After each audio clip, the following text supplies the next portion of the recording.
अब एउटा चीज के हो भने अंग्रेजीमा छ के मलाई त्यो हुन त उहाँले अहिले एउटा कथा भन्नुभयो बाँदरले गजुर हल्लाएको भन्ने कथा त्यो पनि मार्मिकै छ। अंग्रेजीमा एउटा कविता मैले चाहिँ बीएससी पढ्दाखेरि मिसनमा आएको एउटा टिचरले मलाई भनेको थियो क्या, नयाँ साथी बनाऊ तर पुरानोलाई पनि कायम राखिराख, नयाँ भनेको चाँदी हो पुरानो सुन हो भन्ने गीत थियो क्या। त्यो गीत मलाई उनले सिकाएको थिए र मैले गाउँथेँ। अब नयाँ चाहिँ चाँदी हो पुरानो चाहिँ गोल्ड हो या सुन हो भनेपछि त पुरानो बढी महत्त्वपूर्ण हुन्छ नयाँ भन्दा भन्न खोजेको हो त्यो कविताले अथवा गीतले। अहिले मैले हेर्दा जनमुक्ति सेनाका चाहे ती सिधै फाइटरहरू हुन् वा स्वास्थ्यकर्मीहरू हुन्, ती खाडी मुलुकमा बडो कठिन चाहिँ परिस्थितिमा काम गर्ने साथीहरू अस्ति एउटा भर्चुअल मिटिङ भएको थियो, 100औं साथीहरू जनमुक्ति सेनाका त्यहाँ जोडिनु भएको थियो। त्यसमा उहाँहरूले बोलेको मैले सुने, म धेरै भावुक पनि उहाँहरूले बनाउनु भयो। उहाँहरूले भन्नुभयो कि प्रचण्ड हाम्रो नेता हो, उहाँले अहिले पनि फेरि केही लड्न पर्यो मर्न पर्यो भने हामी यहाँ सबै छोडेर त्यहाँ आउन तयार छौँ। यो विचार आफैमा कति माथि कति गहन छ, त्यसले तपाईँ हामी सबैलाई धेरै नै भावुक बनाउँछ। आफू यहाँ रोजगारी नपाएर शान्ति प्रक्रिया पछि दुःख पाएर खाडीको मुलुकमा गएर त्यत्रो कष्ट गरेको त्यो एकजना दुईजनाको 100औं त्यस्ता साथीहरू देख्दा अब यो त धेरै ठुलो कुरा हो भन्ने महसुस मलाई भएकै थियो। आज तपाईहरुका कुरा सुन्दा पनि तपाईहरु फेरि पनि लड्न पर्छ भने हामीलाई शासन चाहियो, फेरि कमान्ड चाहियो, कमान्डिङ चाहियो भनेर भन्नुभयो। यहाँ हामी हिलेका छैनौं, हामी हिल्दैनौं। हामी यही लिडरशिपमा हिजो पनि थियौं, आज पनि छौं, भोलि पनि रहन्छौं भन्नुभयो। मैले अहिले भनेको गीत जस्तै तपाईहरु सुन्नै हो। त्यो अनुभूति तपाईहरुले गराउनु भएको छ। म तपाईहरु सबैलाई धन्यवाद भन्न चाहन्छु। अब अहिले देशको परिस्थिति अलिकति जटिल छ, चुनौतीपूर्ण छ। मैले भनेकै थिएँ यहाँ त्यो कुरा पनि उल्लेख गर्नुभयो। केपी प्रवृत्तिका विरुद्ध मैले 19 पेजको डकुमेन्ट लेख्दै गर्दा मैले साँच्चै नयाँ परिस्थितिमा फेरि अर्को जनयुद्धको थालनीको डकुमेन्ट लेखेको अनुभूति मलाई भएकै थियो, भएकै छ। र त्यसले चिनिया आन्दोलनमा बम्बार्ड द हेडक्वार्टर भन्ने हामी सबैले हिजो पढ्थ्यौं नि, बुर्जुवा हेडक्वार्टरमा बम वर्षाउ, प्रतिक्रान्तिकारी, प्रतिगमनकारी, षड्यन्त्रकारी लिडरशिपमाथि बम वर्षाउ भने हो। मैले केपी प्रवृत्तिका विरुद्ध जानी बुझी योसँग अब सम्झौता गर्नु भनेको हाम्रो सम्पूर्ण चीज ध्वस्त हुने खतरा देखेपछि म अब फेरि जेल जान परे पनि तयार, मर्न परे पनि तयार, तर यो प्रवृत्तिमाथि प्रहार गर्नै पर्छ भनेर गरेको हो। तपाईहरुले सायद त्यो पढ्नु भएको छ होला।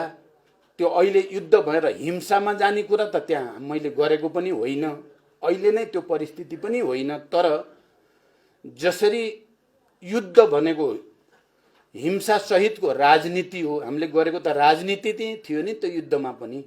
सामन्तवादका विरुद्ध, निरङ्कुश तन्त्रका विरुद्ध को राजनीति गरेको युद्ध मार्फत, अहिले फेरि शान्ति मार्फत हामीले युद्ध गरेको हो। प्रतिक्रियावादी विचारका विरुद्ध, प्रवृत्तिका विरुद्ध, दक्षिण पन्थका विरुद्ध फेरि एउटा नयाँ युद्ध गरेकै हो। त्यो युद्ध अहिले चलिरहेको छ कमरेडहरु, त्यो युद्ध अहिले चलिरहेकै छ। हामीले संसद विघटनका विरुद्धको यो संविधान खारेज गर्ने, संघीय लोकतान्त्रिक गणतन्त्र नै खारेज गर्ने षड्यन्त्रका विरुद्ध देशव्यापी अभियान चलायौं र त्यो ब्याटल त हामीले जित्यौं, तर हामीले वार चाहिँ जितेका छैनौं। अझै पनि ठुलठुला षड्यन्त्र भइराखेका छन्। तपाई हामीले तपस्या र बलिदान गरेर ल्याएको राजनीतिक परिवर्तनमाथि हमला भइ नै राखेको छ।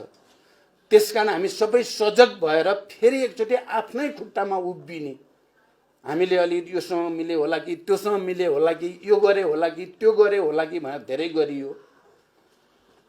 तर आफ्नै साथीहरू छुट्दा, आफ्नै धरातल चाहिँ कमजोर हुँदा चाहिँ हामी अलि कमजोर भएको जस्तो देखिएको पक्कै पनि हो।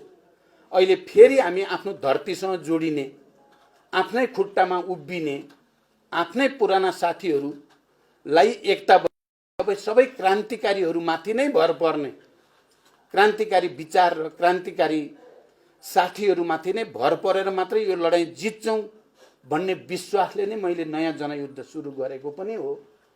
आज तपाईँ देशभरिबाट आउनुभएका छोटै सूचनामा फेरि पनि एउटा आस्था, एउटा निष्ठा, एउटा भरोसा सहित तपाईँहरू यहाँ आउनुभयो र आफ्ना कुरा जसरी राख्नुभयो, यो ठुलो चिज भएको मैले ठानेको छु।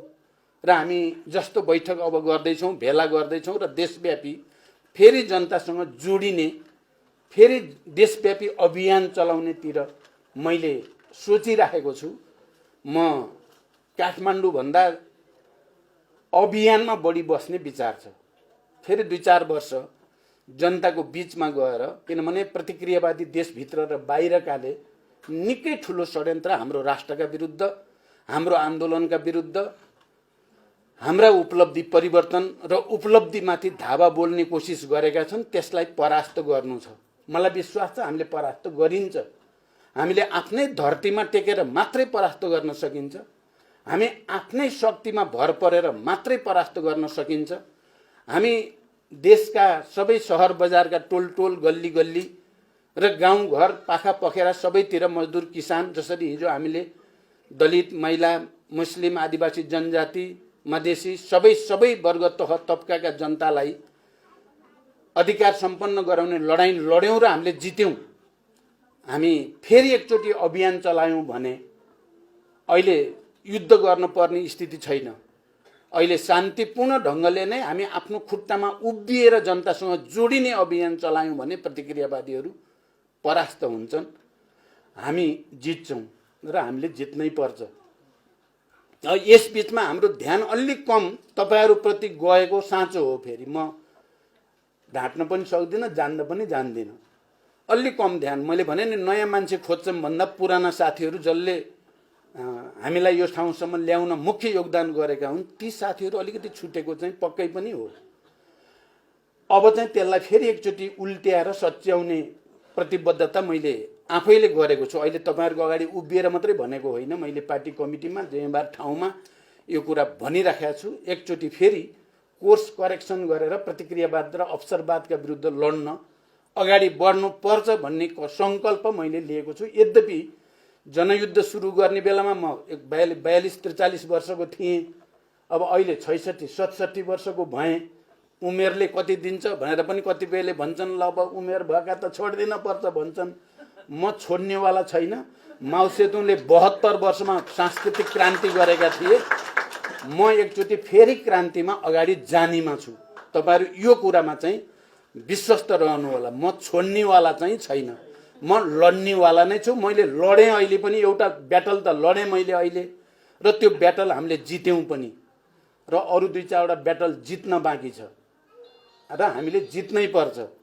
अब फेरि यति भन्दै गर्दा अलिक कमी भयो। चाहिँ हिजो साथ दिएका, दुःख पाएका धेरै साथीहरू अलि ओझेलमा परे भनेर मैले आत्मसमीक्षा गर्दै गर्दा फेरि म के पनि सम्झाउन चाहन्छु भने, पार्टीले र मैले फेरि कसैलाई पनि केही गरेन भन्ने आरोप त लगाइदिन हुन्न। फेरि म माथि अन्याय हुन्छ, किनभने उपराष्ट्रपति जनमुक्ति सेनाको फिल्ड कमान्डर उपराष्ट्रपति हुनुहुन्छ, एउटा महिला कमान्डर सभामुख हुनुभयो, अरु डिप्युटी कमान्डरहरू कोही अर्थमन्त्री, कोही गृहमन्त्री, कोही के मन्त्री तपाईँ हेर्नुभयो भने जनमुक्ति सेनाकै हुनुभयो।